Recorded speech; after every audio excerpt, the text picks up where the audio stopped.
Hi, this is Jeff Wesher with What's the Point? And I've got my Washington Nationals hat on because though delayed a few days by the danged virus, get your shots, the Washington Nationals are opening their season today, and wow, it's great, and it provides a great platform for the point this week, which is the convergence of throwing out the first pitch and data. Baseball being a hugely analytical sport. So I'm going to try to whip through this like an extra inning game where a runner starts on second base and can score more quickly than if we started from scratch. And it's really around this issue, the return to shared workspaces being a priority for many business leaders because they believe, despite the data, they believe that people are less productive working from home, and the resistance or reluctance of people for a variety of reasons, but including the forfeiture of the autonomy that they've had to better manage their schedules by working principally from home over the last year plus. And the two ideas can greatly, wonderfully coexist if we just work together and we start with a couple of basic premises that we need to define. So one is, what is the work that we're responsible for? Two is, what sort of setting is that work or those kinds of work best done in? And what are the other concerns that you have, and how can we as an organization address them constructively and productively? And there are all kinds of benefits that will fall out of this, but let's just focus on these for this week.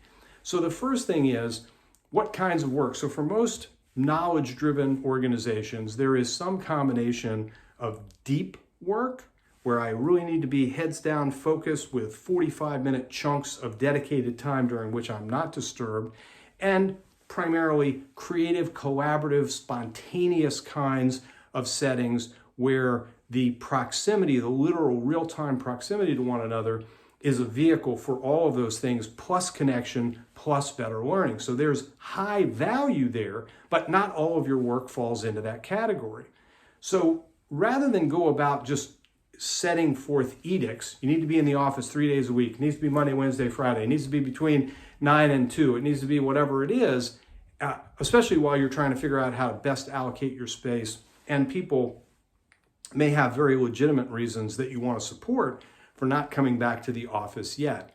But again, rather than start at the end, which is here's what the work schedule needs to look like, let's enable, in fact, invite people to continue to exercise autonomy by asking them to perform different kinds of work in optimal settings, some of which will naturally draw them into shared workspaces, and they individually and as a group can be more intentional about that.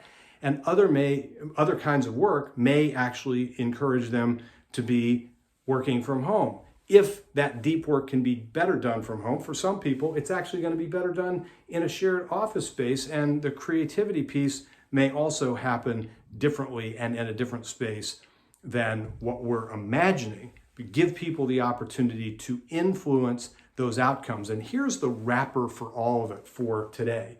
Measure what matters. If you're going to say, as so many people do, my people are more productive, my people are less productive, and then not be able to answer the question, as most people are unable to.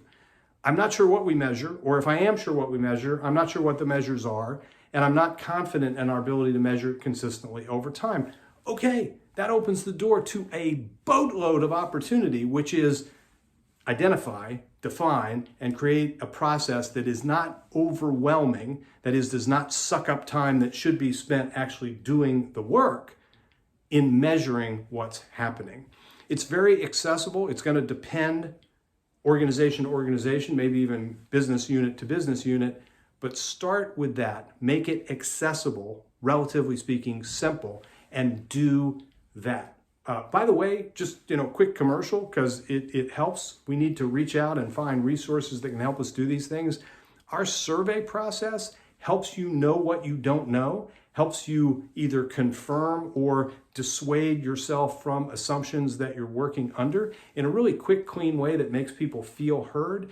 And we can help you create these systems, which is not adding work to your list, it is helping you do it even better. And that should always be the point.